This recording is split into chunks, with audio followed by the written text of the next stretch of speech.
Welcome on my channel KD प्रयास academy. और आज की जो वीडियो होने वाली है वो सीटेट पेपर 2 का इंग्लिश का हम लोगों ने पैसेज देख लिया था 2021 का। जिन्होंने जैसे लैंग्वेज आता है तो एक लैंग्वेज 1 में हम मान लीजिए हिंदी सेलेक्ट कर लिए तो लैंग्वेज 2 में हम इंग्लिश सेलेक्ट करते हैं। इसी तरीके से लैंग्वेज 1 में अगर इंग्लिश सेलेक्ट किए हैं तो लैंग्वेज 2 में हिंदी सेलेक्ट करते हैं, या अदर कोई जिनका एकदम ही बिल्कुल अलग लैंग्वेज है तो वो भी सेलेक्ट करते हैं। तो यहाँ पे जो उस 2021 के पेपर में जिन्होंने लैंग्वेज 2 में इंग्लिश का सिलेक्शन किया था उनके पेपर हैं जिनमें हम लोगों ने पैसेज ऑलरेडी देख चुके हैं। और ये हम लोग अभी देख रहे हैं टीचिंग जिससे रिलेटेड जो क्वेश्चंस पूछे जाते हैं उसके बारे में।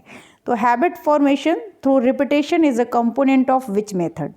अगर फर्स्ट टाइम विजिट कर रहे हैं तो चैनल को सब्सक्राइब कर लीजिएगा, लाइक कर दीजिएगा, एक बार सभी लोग लाइक कर दीजिएगा और अपने कमेंट भी ज़रूर बताइएगा कि किस तरीके की वीडियो आपको अच्छी लग रही है या नहीं। तो habit formation through repetition is a component of which method. First question option है कम्युनिकेटिव अप्रोच।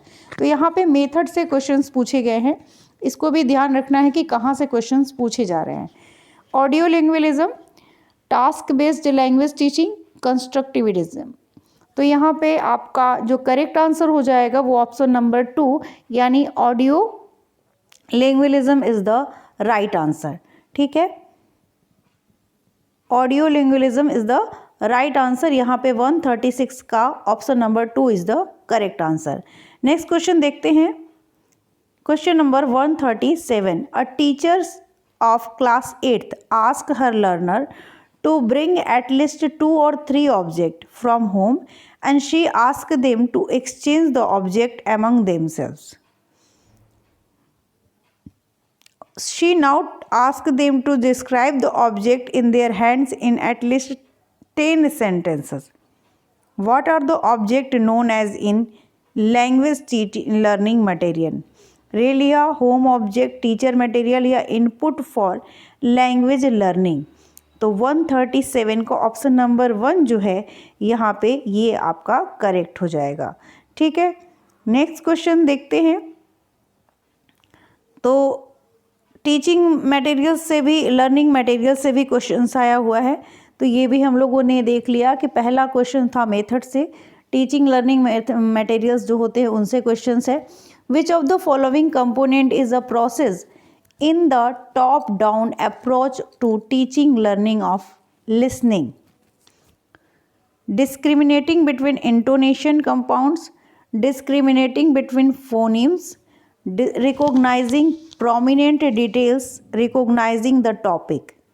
तो यहाँ पे जो करेक्ट आंसर है वो है recognizing the topic is the correct answer. तो ये आंसर हमारा सही हो जाएगा। नेक्स्ट क्वेश्चन देखते हैं, क्वेश्चन नंबर है 139। तो 139 में पूछा गया है a teacher arrange her learners into pairs, ठीक है, and give them a text of 2 paragraph. One learner in the pair read out the text to the author and the other partner takes the dictation. Then the process is reversed. What is this known as? Jigsaw dictation, partial dictation, running dictation या composition dictation.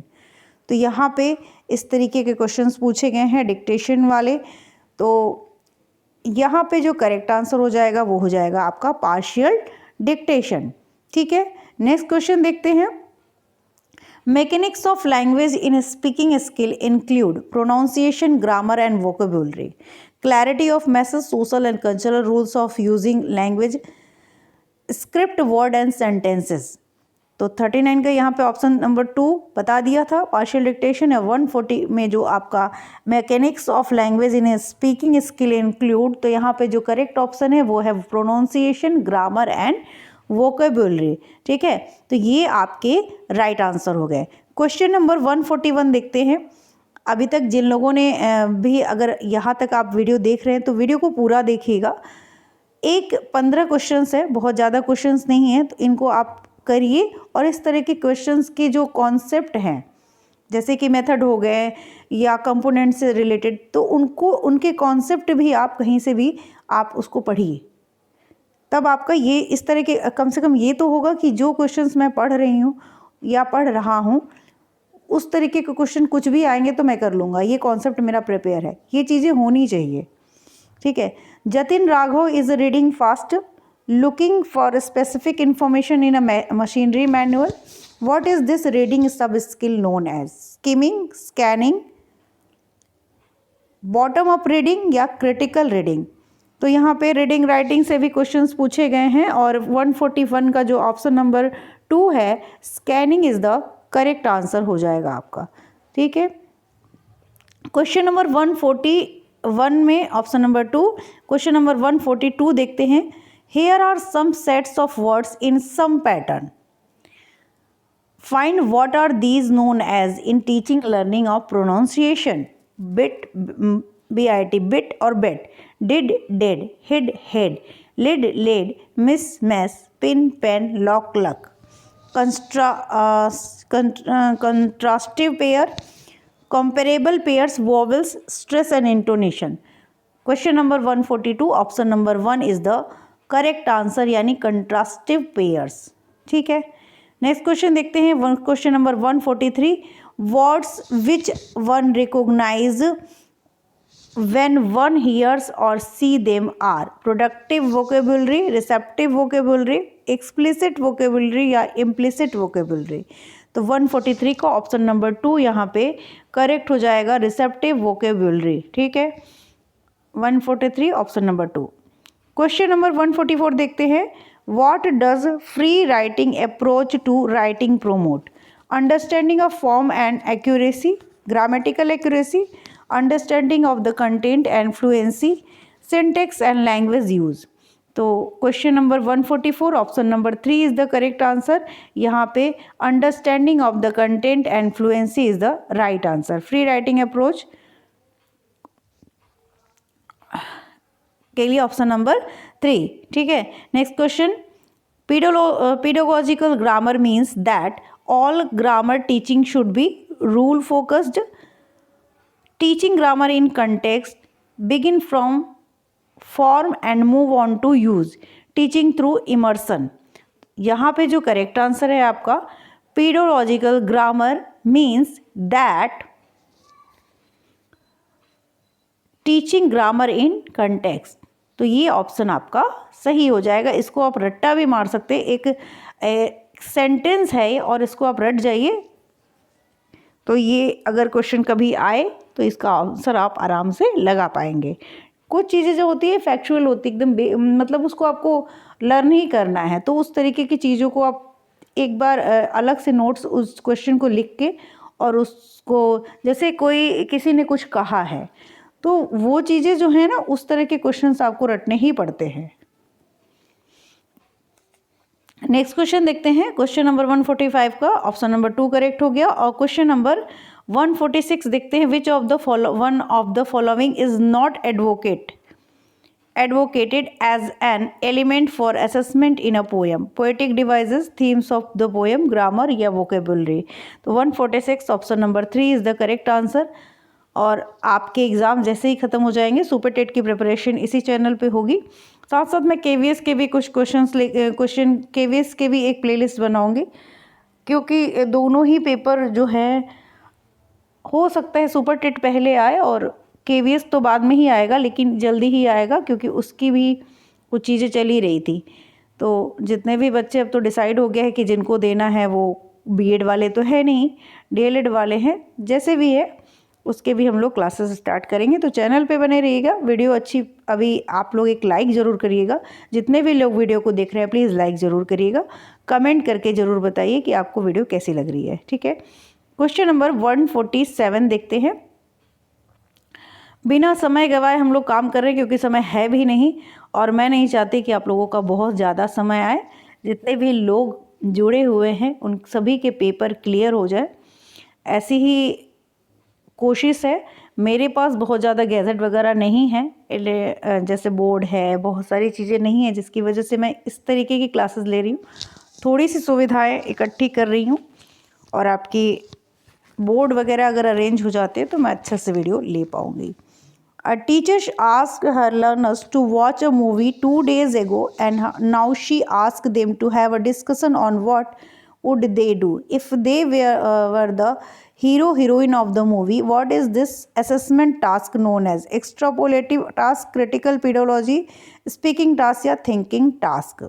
तो 147 option number 1 is the correct answer यहाँ पे, एक्स्ट्रापोलेटिव task. ठीक है, question number 148 देखते हैं। What does fluency in reading means? Ability to read a text at ease with expression, ability to read a text without any mistake at all, ability to interpret the text, ability to read without any grammatical error। तो fluency in reading का मतलब क्या होता है?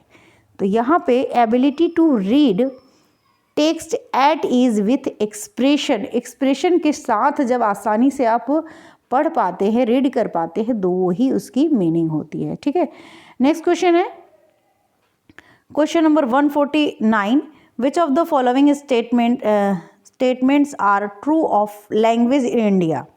English is the official language of India, Hindi is the national language of India, Hindi is the official language of India, या English is the associate official language of India.